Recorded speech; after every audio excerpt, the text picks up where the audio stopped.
नमस्कार दोस्तों, स्वागत है आप सभी का। आप देख रहे हैं ग्राम पंचायत जिला क्षेत्र बिहार राज्य की सुर्खियां। जुड़े रहिए ताजा और बड़े खबरों के साथ। केंद्र सरकार और बिहार के मुख्यमंत्री श्री नीतीश कुमार जी ने 2026 में कौन कौन सी बड़ी योजना और नए नियम लागू किए हैं। 1 करोड़ युवाओं को सरकारी नौकरी देने के लिए ठोस कदम को आगे बढ़ा दिए हैं। गरीबों को 3.5 लाख रुपए का पक्का मकान देने का वायदा को पूरा करने जा रहे हैं। महिलाओं के बैंक खाते में 2 लाख रुपए डीबीटी द्वारा ट्रांसफर करने का दिन तारीख बन चुका है। यह सभी योजना और नए नियम के बारे में एक एक करके विस्तार से। तो दोस्तों, वीडियो को सब्सक्राइब कीजिए और चैनल को एक लाइक कर दीजिए। साथ ही कमेंट करके बताइए कि यह वीडियो आप कहां से देख रहे हैं। साथ ही साथ अगली बड़ी खबर। नया साल 2026, हैप्पी न्यू ईयर 2026 कई महत्वपूर्ण बदलाव ला रहा है। 1 जनवरी से आधार पैन लिंक की अंतिम तिथि, यूपीआई और सिम वेरिफिकेशन के सख्त नियम लागू होंगे। एलपीजी, कमर्शियल गैस और एविएशन फ्यूल की कीमतें संशोधित होंगी। नया इनकम टैक्स फॉर्म, 8वां वेतन आयोग और महंगाई भत्ता बढ़ने की उम्मीद है। किसानों के लिए पीएम किसान आईडी अनिवार्य होगी और फसल बीमा के नियम बदलेंगे। सोशल मीडिया के नियम भी सख्त होंगे। साथ ही सीएनजी, पीएनजी और कारों की कीमतें बढ़ेंगी। देश भर की महिलाओं में जबरदस्त उत्साह देखने को मिल रहा है। महिला सशक्तिकरण और आत्मनिर्भर भारत के लक्ष्य को आगे बढ़ाते हुए सरकार अब ऐसी योजनाओं पर जोर दे रही है जिनके तहत महिलाएं घर बैठे ऑनलाइन काम करके नियमित आय कमा सकें। उपलब्ध जानकारी के अनुसार इस योजना के अंतर्गत 10वीं और 12वीं पास महिलाओं को हर महीने 15,000 से 35,600 तक कमाई का अवसर मिल सकता है। सबसे खास बात यह बताई जा रही है कि इसमें किसी भी प्रकार का इंटरव्यू नहीं होगा और आवेदन प्रक्रिया पूरी तरह ऑनलाइन रखी गई है। देश के किसानों के लिए राहत भरी खबर है, क्योंकि सरकार ने खेती की सिंचाई लागत कम करने के लिए सोलर पंप सब्सिडी योजना 2025 से 26 के तहत 90% तक सहायता देने का फैसला किया है। इस योजना के जरिए किसान खेतों में सोलर पंप लगाकर बिजली और डीजल 2025-26 के तहत 90% तक सहायता देने का फैसला किया है। इस योजना के जरिए किसान खेतों में सोलर पंप लगाकर बिजली और डीजल पर होने वाला खर्च खत्म कर सकते हैं, जिससे सिंचाई आसान होने के साथ फसल उत्पादन और आय दोनों में बढ़ोतरी संभव है। नया साल, नई शुरुआत, नई यादें और रोजमर्रा की भाग दौड़ से कुछ दिन का सुकून। जैसे ही कैलेंडर का आखिरी पन्ना पलटने को होता है, लोगों के मन में घूमने फिरने और परिवार या दोस्तों के साथ क्वालिटी टाइम बिताने की चाह जाग उठती है। अगर आप भी न्यू ईयर पर कहीं बाहर जाने का प्लान बना रहे हैं और लंबी यात्रा या भारी खर्च से बचना चाहते हैं, तो पटना और उसके आसपास की ये जगहें आपके लिए परफेक्ट हैं। यहां नेचर है, इतिहास है, आध्यात्म है और वह सुकून भी जिसकी तलाश हर ट्रैवलर को रहती है। बिहार भाजपा अध्यक्ष संजय सरावगी ने नई दिल्ली में प्रधानमंत्री नरेंद्र मोदी से मुलाकात की। उन्होंने पीएम को बिहार की धार्मिक और सांस्कृतिक विरासत से जुड़े पुनौरा धाम की तस्वीर वाला मोमेंटो भेंट किया। इस दौरान बिहार के विकास, केंद्र सरकार की योजनाओं और सांस्कृतिक पहचान पर चर्चा हुई। प्रधानमंत्री ने बिहार की विरासत की सराहना करते हुए सांस्कृतिक पर्यटन को बढ़ावा देने पर जोर दिया। बिहार में निजी वाहनों के व्यावसायिक उपयोग पर सरकार सख्त हो गई है। परिवहन मंत्री श्रवण कुमार ने इस पर गंभीर चिंता जताते हुए एजेंसियों, वाहन मालिकों और संबंधित पक्षों के खिलाफ सख्त कानूनी कार्रवाई के निर्देश दिए हैं। उन्होंने कहा कि इससे न केवल नियमों का उल्लंघन हो रहा है, बल्कि राज्य सरकार को भारी राजस्व का नुकसान भी हो रहा है। सभी जिलों में जांच अभियान चलाने और दोषियों पर कार्रवाई सुनिश्चित करने को कहा गया है। पटना पुलिस ने एक अंतरराष्ट्रीय साइबर ठग गिरोह का भंडाफोड़ किया है, जिसमें सरगना सहित 13 लोग गिरफ्तार हुए हैं। गिरोह के पास से 100 से अधिक बैंक खाते मिले हैं, जिनमें से 12 पर पहले से ही केस दर्ज हैं। यह गिरोह एटीएम धोखाधड़ी, गेमिंग ऐप और म्यूल अकाउंट्स के जरिए 50 से 55 करोड़ रुपए से अधिक की ठगी कर चुका है। पुलिस आगे की जांच कर रही है और अन्य सदस्यों की तलाश जारी है। पूर्व मध्य रेलवे ने वित्तीय वर्ष 2025 से 26 में परिचालन, माल ढुलाई और यात्री सेवाओं में महत्वपूर्ण उपलब्धियां हासिल की हैं। दनियावां जट डुमरी रेलखंड सहित कई नई रेल लाइनें पूरी हुईं। 77 रूट किलोमीटर पर कवच प्रणाली स्थापित की गई और 127 किलोमीटर पर ऑटोमेटिक सिग्नलिंग चालू हुई। 5 नए गतिशक्ति कार्गो टर्मिनल शुरू किए गए और 36 नई ट्रेनें चलाई गईं, जिससे यात्रियों और अर्थव्यवस्था को लाभ हुआ। पटना मेट्रो में नौकरी दिलाने के नाम पर बेरोजगार युवाओं से ठगी का सनसनीखेज मामला सामने आया है। फर्जी इंटरव्यू आयोजित कर data entry operator, station supervisor जैसे पदों के लिए पैसे वसूले गए। पीड़ितों ने पुलिस में शिकायत दर्ज कराई है, जिसके बाद जांच शुरू हो गई है। मेट्रो प्रशासन ने युवाओं को आधिकारिक वेबसाइट से ही जानकारी लेने की सलाह दी है। पुलिस जल्द ही गिरोह का पर्दाफाश करने का दावा कर रही है। बिहार सरकार ने 7 निश्चय पार्ट 3 के तहत सबका सम्मान, जीवन आसान कार्यक्रम शुरू किया है। इसका उद्देश्य नागरिकों के जीवन को सरल, सुरक्षित और सम्मानजनक बनाना है। सरकार ने 2025 से 2030 तक बिहार को विकसित राज्य बनाने के लक्ष्य के साथ जनता से सुझाव मांगे हैं। इसमें प्रमाण पत्रों की घर तक डिलीवरी, बुजुर्गों की देखभाल और सुरक्षित पैदल मार्ग जैसे मुद्दे शामिल हैं। सुझाव 4 जनवरी 2026 तक ऑनलाइन या डाक से भेजे जा सकते हैं। बिहार में विकास योजनाओं की जांच में बड़ा खुलासा हुआ है। 105 डुप्लीकेट प्रोजेक्ट पाए गए, जिनमें पहले से पूरे हो चुके कार्यों के लिए दोबारा टेंडर जारी किए गए थे। 32 योजनाओं को तत्काल रद्द कर लगभग 250 करोड़ रुपए के संभावित घोटाले को रोका गया। मुख्यमंत्री समग्र शहरी विकास योजना के तहत बुड़कों की भूमिका भी जांच के दायरे में है। पटना सहित कई जिलों में ऐसी अनियमितताएं सामने आई हैं। पटना सहित बिहार में सर्द पछुआ हवा के कारण घने कोहरे और कड़ाके की ठंड का असर जारी है। मौसम विभाग के अनुसार नए साल यानी 1 जनवरी को भी राज्य के अधिकांश हिस्सों में कोल्ड डे की स्थिति बनी रहेगी। 25 जिलों में घना कोहरा छाए रहने की संभावना है, जिससे दिन और रात में कनकनी महसूस होगी। राजगीर सबसे ठंडा रहा।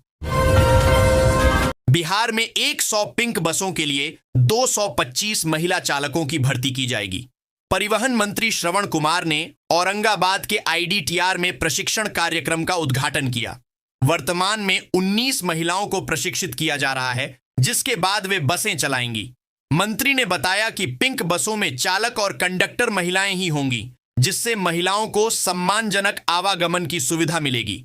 प्रशिक्षण ले रही महिलाओं के लिए हॉस्टल निर्माण का भी निर्देश दिया गया है। जगदीशपुर में नए भागलपुर टर्मिनल स्टेशन के निर्माण की दिशा में काम आगे बढ़ गया है, जिसके लिए 310.45 करोड़ रुपए की लागत का प्रस्ताव रेलवे बोर्ड को भेजा गया है। यह टर्मिनल 2030 तक पूरा होगा और मौजूदा भागलपुर जंक्शन पर जगह की कमी के कारण बनाया जा रहा है। साथ ही मंदार हिल स्टेशन पर DRM ने निरीक्षण कर सुविधाओं में सुधार और अतिक्रमण हटाने के निर्देश दिए। मोतिहारी नगर थाना पुलिस ने मानवीय संवेदनशीलता दिखाते हुए एक परिवार की 5 साल से पाली पालतू बिल्ली की तलाश शुरू की है। आवेदन मिलने के बाद पुलिस ने गश्ती दलों को फोटो देकर खोज अभियान तेज किया। रक्सौल एयरपोर्ट का 5 दशक लंबित सपना जल्द पूरा होने वाला है। जमीन अधिग्रहण प्रक्रिया अंतिम चरण में है और रैयतों को अंतिम नोटिस दिया जा चुका है। 8 सीटर विमान सेवा पटना और बनारस रूट पर जल्द शुरू होगी। भविष्य में ATR 72 और बड़े विमानों की उड़ान की योजना भी है। बिहार में मुफ्त राशन व्यवस्था को पारदर्शी बनाने के लिए सरकार ने सख्त कदम उठाए हैं। आधार से राशन कार्ड लिंक नहीं कराने वाले लोगों पर कार्रवाई शुरू हो गई है। eKYC नहीं कराने वाले हजारों कार्ड धारकों का राशन बंद किया गया है और नाम हटाने की प्रक्रिया तेज कर दी गई है। बिहार में नए वर्ष की शुरुआत के साथ ही सरकारी नौकरी की तैयारी कर रहे युवाओं के लिए गुड न्यूज है। बिहार के शिक्षा मंत्री सुनील कुमार ने कहा है कि विद्यालयों में TRI 4 के अंतर्गत होने वाली शिक्षक बहाली प्रक्रिया को तेज किया जा रहा है। उन्होंने बताया कि सभी खाली पदों का विवरण 15 जनवरी तक बिहार लोक सेवा आयोग BPSC को भेज दिया जाएगा। ताकि बहाली की आगे की प्रक्रिया समय पर शुरू हो सके। बिहार के हर जिले में रोड कनेक्टिविटी को तेजी से मजबूत किया जा रहा है। ऐसे में किशनगंज बहादुरगंज 4 लेन से जुड़ा खास अपडेट है। दरअसल इसका निर्माण कार्य अब आखिरी चरण में पहुंचने वाला है। इसके बनने से किशनगंज के लोगों को बड़ा फायदा पहुंच सकेगा। ऐसा भी कहा जा सकता है कि सीमांचल इलाके में कनेक्टिविटी मजबूत हो सकेगी। रोहतास के नासरीगंज थाना क्षेत्र के लाला अतिमी गांव में भूमि विवाद को लेकर दिन दहाड़े गोलीबारी हुई, जिसका वीडियो वायरल है। बीच बचाव में घायल युवक अरविंद कुमार की गांव में तनाव है। पुलिस ने दर्जन भर लोगों को गिरफ्तार किया है। लगातार घने कोहरे, शीत दिवस और बर्फीली पछुआ हवाओं से जूझ रहे बिहार के लिए मौसम फिलहाल दोराहे पर खड़ा है। एक ओर दक्षिण बिहार के कुछ जिलों में तापमान बढ़ने और धूप निकलने के संकेत हैं, तो दूसरी ओर उत्तर बिहार में घना कोहरा और कनकनी अभी भी आफत बने हुए हैं। क्या आप भी किताबों से हटकर जंगल के राजा और वन्य जीवों की दुनिया को करीब से महसूस करना चाहते हैं? पटना जू अब आपको सिर्फ घूमने का ही नहीं, बल्कि जानवरों का दोस्त और एक्सपर्ट बनने का मौका दे रहा है। खाद्य विभाग की तरफ से राशन कार्ड धारियों पर कड़ा एक्शन लिया जा रहा है। बिहार के 57 लाख से भी ज्यादा राशन कार्ड धारियों के नाम हटाने का आदेश दिया गया है। ये ऐसे राशन कार्ड धारी हैं जिनकी पात्रता संदिग्ध है। अगर आपके पास ई श्रम कार्ड है तो आपके लिए एक बड़ी खुशखबरी है। भारत सरकार की ओर से 2026 से ऐसी सुविधा शुरू हो गई है जिसमें हर ई श्रम कार्डधारी को 60 साल की उम्र के बाद हर महीने 3,000 रुपये की पेंशन मिल सकती है। इसके लिए बस एक छोटा सा फॉर्म भरना है और कुछ आसान स्टेप्स फॉलो करने हैं। चलिए आपको इस पूरी प्रोसेस को आसान भाषा में समझाते हैं। जहां सैर सपाटे की जगह होती थी, वहीं लिखी गई भविष्य की उत्तर पुस्तिकाएं। तालाब के घाट पर बैठकर शांत माहौल में परीक्षा देते सैकड़ों छात्र छात्राएं। यह दृश्य किसी शहर के ओपन एयर कैंपस का नहीं, बल्कि बिहार के नौनहर गांव का है। यहां अमृत सरोवर ने सिर्फ पानी का स्रोत नहीं, बल्कि शिक्षा का मंच बनकर ग्रामीण भारत की बदलती तस्वीर पेश की है। भारत में घूमने का शौक रखने वाले ज्यादातर लोग उत्तराखंड, हिमाचल या नॉर्थ ईस्ट के खूबसूरत स्थल ही देखने जाते हैं। लेकिन क्या आप जानते हैं कि राजनीति के लिए मशहूर बिहार में भी कई ऐसे पर्यटन स्थल हैं जिनकी नेचुरल ब्यूटी देखते ही मन मोह लेती है। छुट्टियों में आप बिहार की इन छुपी हुई जगहों की सैर कर सकते हैं। पटना में प्रदेश कांग्रेस मुख्यालय सदाकत आश्रम में एक मिलन समारोह आयोजित हुआ। इसमें लोजपा आर सिवान, जिला अल्पसंख्यक प्रकोष्ठ के पूर्व अध्यक्ष सोहेल अहमद और छात्र नेता अदनान अली कांग्रेस में शामिल हो गए। प्रदेश अध्यक्ष राजेश राम ने उनका स्वागत किया। प्रयागराज रामबाग से हावड़ा के बीच चलने वाली विभूति एक्सप्रेस अब अत्याधुनिक LHB कोच से लैस हो गई है। पटना जंक्शन के रास्ते चलने वाली इस ट्रेन में सोमवार से LHB कोच का संचालन शुरू हुआ। नए कोच दुर्घटना की स्थिति में अधिक सुरक्षित है, झटके कम करते हैं और आरामदायक यात्रा प्रदान करते हैं। हालांकि कुल कोचों की संख्या 19 से घटकर 17 हो गई है, जिससे कुछ श्रेणियों में सीटें कम हुई हैं, लेकिन सेकंड AC में सीटें बढ़ी हैं। बिहार परिवहन विभाग सभी जिलों में जाम से मुक्ति और सुरक्षित सफर के लिए विस्तृत कार्य योजना बना रहा है। इसके तहत पैदल यात्रियों और वाहन चालकों के लिए यातायात सुविधाएं बढ़ाई जाएंगी। विभाग ने foot over bridge, zebra crossing, traffic signal और सरकारी वाहन चालकों की सूची मांगी है। सड़क सुरक्षा जागरूकता कार्यक्रम भी चलाए जाएंगे, जिससे यातायात नियमों के प्रति लोगों को जागरूक किया जा सके। ग्रामीण कार्य मंत्री डॉक्टर अशोक चौधरी की असिस्टेंट प्रोफेसर पद पर नियुक्ति नाम में गड़बड़ी और कुछ प्रमाण पत्रों में कमी के कारण रोक दी गई है। शिक्षा मंत्री सुनील कुमार ने बताया कि मामले को आयोग के पास भेजा गया है और गहन जांच की जा रही है। उनके शैक्षिक प्रमाण पत्रों में अशोक कुमार और चुनावी हलफनामे में अशोक चौधरी नाम का इस्तेमाल 30 मार्च 2023 को किया गया है। जांच के बाद आवश्यक निर्णय लिया जाएगा। बिहार की पुल रखरखाव नीति के तहत 250 मीटर से अधिक लंबे 85 पुलों के हेल्थ कार्ड अगले महीने तक उपलब्ध होंगे। आईआईटी पटना ड्रोन और सेंसर का उपयोग करके इन्हें तैयार कर रहा है। बिहार राज्य पुल निर्माण निगम इन कार्डों के आधार पर रखरखाव कार्य शुरू करेगा। 60 से 250 मीटर के पुलों के लिए भी कंपनी तय की जाएगी। खतरनाक पुलों की मरम्मत को प्राथमिकता दी जाएगी। बिहार में नए साल में 30,000 शिक्षकों और 5,500 लाइब्रेरियन की नियुक्ति होगी। शिक्षा मंत्री सुनील कुमार ने बताया कि चौथे चरण की शिक्षक नियुक्ति परीक्षा TRE-4 के लिए 14 जनवरी तक BPSC को अधियाचना भेजी जाएगी। दिव्यांग बच्चों के लिए 7,000 विशेष शिक्षकों की भी बहाली होगी। निजी स्कूलों में RTE कानून का सख्ती से पालन होगा और ज्ञानदीप पोर्टल से ऑनलाइन नामांकन होगा। मुख्यमंत्री नीतीश कुमार ने सोमवार देर शाम जदयू प्रदेश कार्यालय का दौरा किया। उन्होंने पार्टी पदाधिकारियों और कार्यकर्ताओं से मुलाकात की और लगभग 25 मिनट तक कार्यालय का निरीक्षण किया। मुख्यमंत्री ने कार्यालय के पिछले हिस्से को विकसित करने और बैठकें आयोजित करने के लिए उपयोग करने के निर्देश दिए। उन्होंने ऊर्जा मंत्री बिजेंद्र प्रसाद यादव के आवास पर भी जाकर उनका हालचाल पूछा।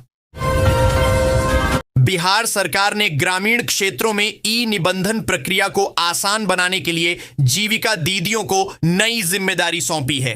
अब साक्षर जीविका दीदियां डिजिटल दीदी सह सक्षमा दीदी के रूप में गांव-गांव जाकर निबंधन और अन्य सेवाओं के प्रति जागरूकता फैलाएंगी। उन्हें कंप्यूटर संचालन और ऑनलाइन प्रक्रियाओं का प्रशिक्षण दिया जाएगा। यह पायलट प्रोजेक्ट ग्रामीणों के लिए निबंधन को तेज और पारदर्शी बनाएगा, जिससे उन्हें कार्यालयों के चक्कर नहीं लगाने पड़ेंगे।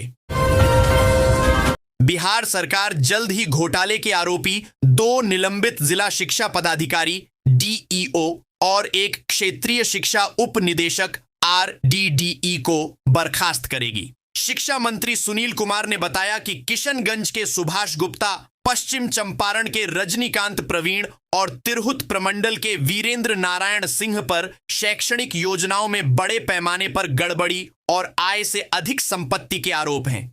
विजिलेंस ब्यूरो की जांच अंतिम चरण में है। भाजपा विधायक आनंद मिश्रा ने RJD सांसद सुधाकर सिंह के बक्सर सदर अस्पताल में कथित दवा घोटाले पर तीखा पलटवार किया है। मिश्रा ने कहा कि FIR प्रक्रिया के तहत होती है, नेता दर्ज नहीं कराते। उन्होंने सुधाकर सिंह पर काम न करने और केवल बयानबाजी करने का आरोप लगाया। मिश्रा ने कमीशन खोरी में शामिल लोगों का पर्दाफाश करने की चेतावनी दी और तेजस्वी यादव के रील वाले बयान पर भी पलटवार किया। बिहार में महागठबंधन को लेकर कांग्रेस के वरिष्ठ नेता शकील अहमद खान ने बड़ा बयान दिया है। उन्होंने कहा कि महागठबंधन अब बचा नहीं है और कांग्रेस को राजद के साथ रहने से कोई चुनावी या संगठनात्मक लाभ नहीं मिल रहा, बल्कि नुकसान हो रहा है। दिल्ली में हुए मंथन में भी यही राय बनी कि कांग्रेस को अपनी अलग राह बनानी चाहिए। खान ने तेजस्वी यादव की भूमिका पर भी सवाल उठाए, कहा कि उन्हें राज्य के मुद्दों को प्राथमिकता देनी चाहिए। बिहार विधानसभा चुनाव से पहले राजेश राम को प्रदेश कांग्रेस अध्यक्ष बनाया गया था, लेकिन सीमित समय और कमजोर संगठन के कारण पार्टी को करारी हार मिली। 9 महीने बाद भी प्रदेश कार्यकारिणी का गठन नहीं हुआ है। यह समस्या केवल व्यक्तिगत नहीं, बल्कि 2015 से ही कांग्रेस बिहार में बिना स्थायी ढांचे के चल रही है। केंद्रीय नेतृत्व की उदासीनता और बार बार नेतृत्व परिवर्तन ने संगठन को कमजोर किया है।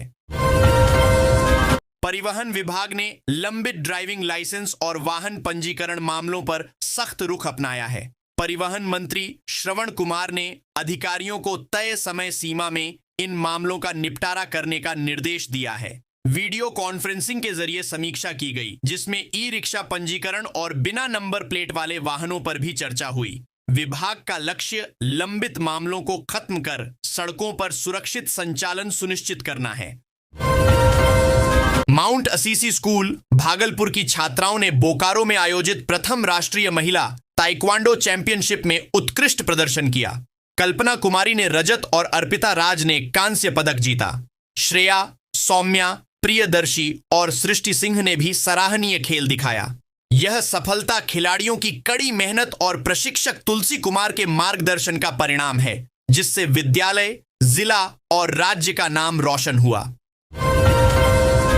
भागलपुर में web journalists association of India WJAI के 7वें स्थापना दिवस समारोह का आयोजन हुआ।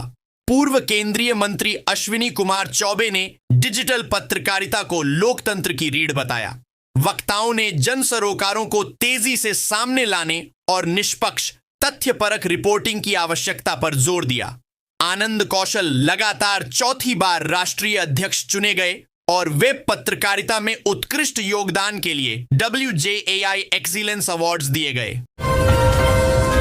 हाजीपुर में DSP चांदनी सुमन ने अनाधिकृत आधार केंद्रों पर अपडेट कराने के खतरों के प्रति आगाह किया है। ऐसे केंद्रों से बायोमेट्रिक डेटा लीक होने का खतरा रहता है, जिसका उपयोग आधार इनेबल्ड पेमेंट सर्विस APS के माध्यम से बैंक खातों से पैसे निकालने के लिए किया जा रहा है। सोनपुर रेलवे स्टेशन के पास सद्भावना एक्सप्रेस में एक महिला यात्री से लाखों के हीरे सोने के आभूषण चोरी करने वाले 6 चोरों को हाजीपुर और सोनपुर GRP ने गिरफ्तार किया है। गिरफ्तार आरोपियों में माता पिता और बेटा शामिल हैं। पुलिस ने उनके पास से चोरी की गई हीरे की अंगूठियां, हार और अन्य आभूषण बरामद किए हैं। यह चोरी 10 दिसंबर को हुई थी, जिसकी शिकायत के बाद पुलिस ने तकनीकी जांच से कार्रवाई की। BPSC TRE 4 की घोषणा के साथ ही शिक्षक अभ्यर्थियों ने म्यूचुअल ट्रांसफर, पति पत्नी अंतर जिला स्थानांतरण और लाइब्रेरियन बहाली की मांग तेज कर दी है। शिक्षा मंत्री ने भर्ती प्रक्रिया को लेकर अहम जानकारी दी, जिसमें उन्होंने जनवरी में BPSC के पास रोस्टर तय होने के बाद रिक्तियां भेजने की बात कही है। माना जा रहा है उसके बाद नियुक्ति की प्रक्रिया शुरू हो जाएगी। बक्सर में बढ़ती ठंड के बीच प्रशासन ने जरूरतमंदों के लिए ठोस इंतजाम किए हैं। आदर्श थाना के पास स्थित रैन बसेरा में प्रतिदिन 20 से 25 लोग आश्रय ले रहे हैं। यहां 50 बेड की व्यवस्था है, जिसमें कंबल, तकिया और मच्छरदानी जैसी सुविधाएं उपलब्ध हैं। दिव्यांगों, बुजुर्गों, पुरुषों और महिलाओं के लिए अलग अलग तल पर ठहरने की व्यवस्था है। CCTV और स्वच्छ पानी जैसी सुविधाएं भी हैं, जिससे लोगों को ठंड से बड़ी राहत मिल रही है। मोतिहारी का लक्ष्मी नारायण दुबे महाविद्यालय LND कॉलेज प्रधानमंत्री उच्चतर शिक्षा अभियान PM ऊषा के तहत कौशल विकास कार्यक्रम का नोडल संस्थान बन गया है। इस पहल से जिले के विद्यार्थियों को करियर काउंसलिंग, स्किल डेवलपमेंट और अप्रेंटिसशिप का लाभ मिलेगा। सरकार ने इस कार्यक्रम के लिए 10 करोड़ रुपए स्वीकृत किए हैं, जिसमें स्मार्ट क्लास और ICT लैब सहित भवन निर्माण भी शामिल है। इसका उद्देश्य शिक्षा को कौशल से जोड़ना है। समस्तीपुर के ताजपुर स्थित सोनी फैशन ज्वेलर्स में रविवार रात भीषण चोरी हुई। अज्ञात चोरों ने दुकान से करीब 28 किलो चांदी, 60 ग्राम सोना और 20,000 रुपए नकद चुरा लिए, जिनकी अनुमानित कीमत 60 लाख रुपए से अधिक है। चोरों ने CCTV तार काटकर DVR भी गायब कर दिया। पुलिस और FSL टीम जांच कर रही है और आसपास के CCTV फुटेज खंगाले जा रहे हैं। दैनिक जागरण के ऑन द स्पॉट अभियान में बरबीघा रेलवे स्टेशन और पटना जाने वाली ट्रेनों की स्थिति का निरीक्षण किया गया। नवादा, शेखपुरा, बरबीघा होकर पटना जाने वाली तीव्र गति रेलगाड़ी में अत्यधिक भीड़ रहती है, जबकि डिब्बों की संख्या घटा दी गई है। स्टेशन पर यात्री सुविधाओं जैसे बैठने, पानी और शौचालय का अभाव है और निर्माण कार्य भी अधूरा है। यात्रियों को टिकट संबंधी समस्याओं का भी सामना करना पड़ रहा है। बिहार सरकार ने 1 जनवरी 2026 से सभी राजस्व अभिलेखों को ऑनलाइन उपलब्ध कराने का दावा किया है। उप मुख्यमंत्री विजय सिन्हा का कहना है कि इससे भ्रष्टाचार रुकेगा और प्रक्रिया तेज होगी। हालांकि राजद की ऋतु जायसवाल ने इस दावे पर सवाल उठाया है, क्योंकि हजारों दस्तावेज अभी तक स्कैन नहीं हुए हैं। उन्होंने इसे अव्यावहारिक बताया और सुझाव दिया कि भौतिक नकल की व्यवस्था जारी रहनी चाहिए जब तक स्कैनिंग पूरी न हो जाए। मोकामा विधानसभा चुनाव 2025 के प्रचार के दौरान हुई राजनीतिक हिंसा और अनंत सिंह के काफिले पर हमले के मामले में भदौर पुलिस ने 2 माह बाद 3 नामजद अभियुक्तों को गिरफ्तार किया है। गिरफ्तार लोगों में लखन महतो, अजय महतो और राम ईश्वर महतो शामिल हैं। यह घटना 30 अक्टूबर को हुई थी, जिसमें वाहनों को नुकसान पहुंचा और लोग घायल हुए थे। पुलिस ने भारतीय न्याय संहिता की गंभीर धाराओं के तहत कार्रवाई की है। रेलवे ने राजगीर वाराणसी बुद्ध पूर्णिमा एक्सप्रेस का टर्मिनल 8 मार्च 2026 से वाराणसी से बदलकर बनारस स्टेशन कर दिया है। अब यह ट्रेन नए नंबरों 15,138, 15,137 के साथ चलेगी। इसके अतिरिक्त आनंद मार्ग धर्म महासम्मेलन के कारण 6 जनवरी 2026 तक पूर्णदाग स्टेशन पर पटना हटिया पाटलिपुत्र एक्सप्रेस और राउरकेला जयनगर एक्सप्रेस को अस्थायी ठहराव दिया गया है। यात्री इन बदलावों का ध्यान रखें। पटना में 10 सर्कुलर रोड खाली करने को लेकर सियासत गर्मा गई है। रात के अंधेरे में आवास खाली करने पर जदयू और भाजपा दोनों ने सवाल उठाए हैं। जदयू ने भवन निर्माण विभाग से सरकारी संपत्ति जैसे पंखे, टोंटी, एसी और कमोड तक की विधिवत सुपुर्दगी सुनिश्चित करने का अनुरोध किया है। भाजपा ने इसे दाल में कुछ काला बताया है, जिससे जनता में शंका पैदा हुई है। विश्व प्रसिद्ध बैडमिंटन खिलाड़ी साइना नेहवाल और श्रेयसी सिंह ने पटना में बिहार के खेल विभाग का दौरा किया। उन्हें सम्मानित किया गया और उन्होंने राज्य में बैडमिंटन सहित अन्य खेलों के विकास पर चर्चा की। दोनों खिलाड़ियों ने प्रशिक्षण, रोड मैप और प्रतियोगिताओं के आयोजन में मार्गदर्शन देने की इच्छा व्यक्त की, जिससे बिहार में युवा प्रतिभाओं को बढ़ावा मिलेगा। बिहार के शिक्षा मंत्री सुनील कुमार ने पटना में घोषणा की कि राज्य में चौथे चरण की शिक्षक भर्ती TRE-4 जल्द होगी। BPSSC को 15 से 20 जनवरी 2026 तक रिक्तियां भेजी जाएंगी। इसके अतिरिक्त 5,500 लाइब्रेरियन पदों और 5,500 अनुकंपा पदों पर भी भर्ती की तैयारी है। शिक्षा क्षेत्र में सुधारों और जर्जर स्कूल भवनों की मरम्मत पर भी जोर दिया गया। Ration card rules. रोजमर्रा की महंगाई में जब रसोई का बजट संभालना मुश्किल हो रहा है, तब राशन कार्ड से जुड़ी खबरें हर घर के लिए उम्मीद बन जाती हैं। सरकार ने 2026 के लिए राशन कार्ड रूल्स में बड़े बदलाव करने की तैयारी की है। इन नए नियमों का मकसद यह है कि गरीब ही नहीं बल्कि मिडिल क्लास परिवारों को भी सीधी राहत मिल सके। आइए आसान और साफ शब्दों में जानते हैं कि नए नियम क्या हैं और इनका असर आपकी जिंदगी पर कैसे पड़ेगा। राशन कार्ड रूल्स 2026 के तहत सरकार चाहती है कि कोई भी परिवार भूखा न रहे।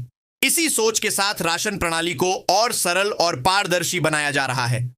पहले जहां नियम जटिल थे और कई परिवार लाभ से वंचित रह जाते थे, अब ऐसा नहीं होगा। नए नियमों में डिजिटल सिस्टम को मजबूत किया जाएगा। इससे फर्जी कार्ड पर रोक लगेगी और सही लोगों तक मदद पहुंचेगी। सरकार का फोकस है कि सहायता सीधे परिवार तक पहुंचे और बिचौलियों की जरूरत खत्म हो। रखें 2026 की दस्तक से पहले सोने और चांदी की कीमतों में लगातार बदलाव हो रहे हैं। हालांकि 29 दिसंबर को सोने चांदी की कीमतों में गिरावट दर्ज की गई है। सोमवार सुबह सोने के दाम 1,41,000 रुपए प्रति 10 ग्राम के पार और चांदी का भाव 2,58,000 रुपए प्रति किलो दर्ज किया गया।